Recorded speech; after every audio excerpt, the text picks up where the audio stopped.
Forza 1, we had interest in Bugatti. And in Forza Motorsport 2, we approached Bugatti again. But at that time, Bugatti wasn't really interested in being in video games. But video games today have broadened out, and they're actually part of mass media. So I think that's opened up the door for us to do something with Bugatti. So now they're actually excited to be in video games. They're excited to be in Forza Motorsport. Design identifies the cars that we want to build based on how desirable they are. The Bugatti Veyron is a no-brainer. It's probably the most coveted car in the world right now. The style of the Veyron is very classic, sort of Art Deco. If a beautiful woman of the Roaring 20s stepped out of the car and the woman would perfectly complement each other.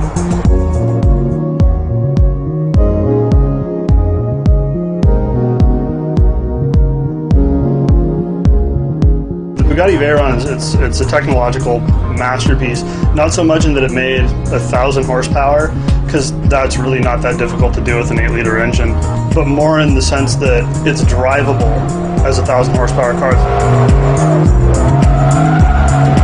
An automatic gearbox that can take a 4,400-pound car and 987 horsepower and put it to the ground with all-wheel drive and not blow up. And it's got to do that for 120,000 miles.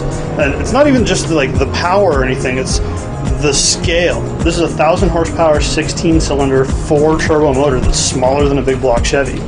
And the Veyron itself is 5 inches shorter than the current market Jetta. It's not even a big car. To have such a beautiful design and be able to hit 250 without just frisbeeing off the road, it's just incredible.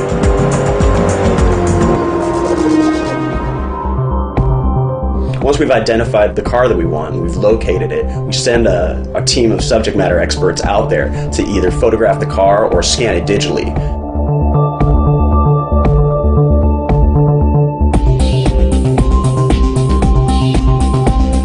This is, in some ways, the most exciting job on the team because you get to put your hands directly on the metal of cars that most people will never see in person.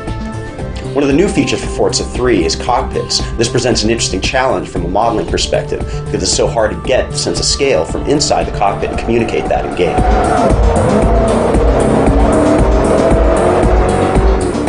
Laser scanning is an important part of that. It means we get the scale perfectly for the steering wheel, the gauges, even things that you're never going to notice in the game, like the door locks, the buttons on the radio. We have another special pass that we have to do just to make sure that all the gauges are working correctly. We have to calibrate each one to make sure that the car revs up to the top RPM that it should, that the top speed is the real one on the car. There's a lot of work done into that.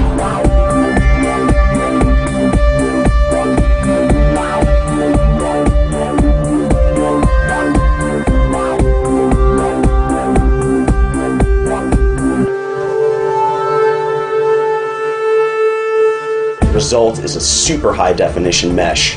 For Forza 3, we've completely revamped the graphics engine. We're pushing 10 times as many polygons as we have on any previous version. It manifests itself by what you see in the game. The beautiful lines of curvature, the detail, and the lights and the lenses.